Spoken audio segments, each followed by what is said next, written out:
উপদেষ্টা আসিফ মাহমুদের বাবা বিল্লাল মাস্টারকে গ্রেফতার করে আইনের আওতায় আনতে হবে। উপদেষ্টা আসিফ মাহমুদের বাবা বিল্লাল হোসেনকে গ্রেফতার করে আইনের আওতায় আনার দাবি জানিয়েছেন কুমিল্লার মুরাদনগরের রুমা আক্তার। সোমবার জাতীয় প্রেস ক্লাবে সংবাদ সম্মেলনে তিনি এ দাবি জানান। তিনি জানান, গত ৩ জুলাই উপদেষ্টা আসিফ মাহমুদের বাবার নেতৃত্বে তার মা, ভাই ও বোনকে নৃশংসভাবে কুপিয়ে হত্যা করা হয়। আমার চোখের সামনে আমার মা, ভাই, বোনকে মেরেছে। সেদিন তাকেও কুপিয়ে জখম করে, কিন্তু ভাগ্যক্রমে বেঁচে যান তিনি। মামলা করলেও প্রধান আসামি উপদেষ্টার বাবার নাম বাদ দিয়ে পুলিশ ইচ্ছে মতো অধিকাংশ আসামিদের নাম দেয়।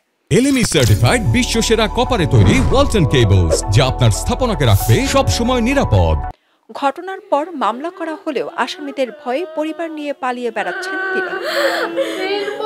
রুমা বলেন, ২ জুলাই রাতে করইবাড়ি গ্রামের তারু মিয়ার বাড়িতে চেয়ারম্যান শিমুল বিল্লাহ, আনু মেম্বারের উপস্থিতিতে বাচ্চু মেম্বার রবিউল ও শরীফের আহ্বানে আমার মাকে মেরে ফেলার এক গোপন বৈঠক হয়। আমরা বিচার প্রার্থী হব এই ভয়ে আমাদেরও মেরে ফেলার সিদ্ধান্ত নেয় তারা। চোখের সামনে আমার মা, ভাই, বোনকে মেরেছে। পরের দিন ৩ জুলাই সকাল ৬টায় সন্ত্রাসী নিয়ে নির্মম এই হত্যাকাণ্ড ঘটায়। নির্মমভাবে ওরা আমার চোখের সামনে প্রথমে আমার মা, এরপর আমার ভাই ও বোনকে মেরে ফেলে। তারপর আমার আরেকটা ছুরি দিয়ে এইভাবে ফুঁসে।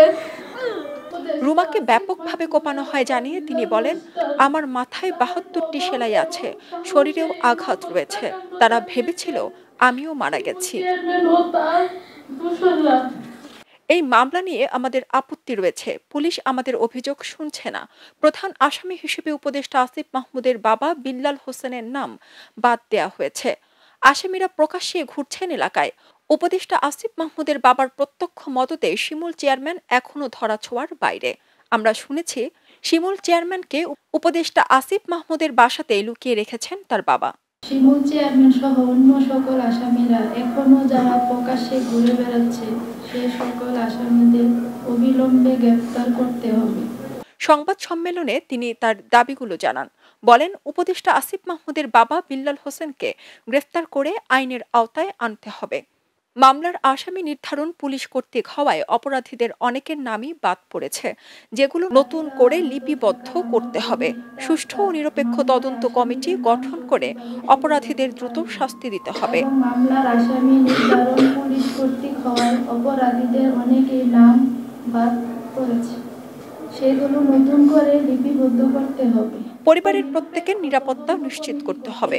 উপদেষ্টা আসিফ মাহমুদের উদ্দেশ্যে তিনি বলেন, আমাদের আর শেষ করেন না, আমরা বাঁচতে চাই, আমাদের বাঁচতে দিন। উপদেষ্টা আসিফ মাহমুদের উদ্দেশ্যে আমাদের সর্বশেষ একটা কথা, আমাদের পরিবারের মা, ভাই, বোন সকলকে হারিয়ে আমরা নিঃস্ব, আমাদেরকে আর নিঃস্ব করবেন না। খবরের কাগজ, নিখাত, নির্ভীক, নিরপেক্ষ।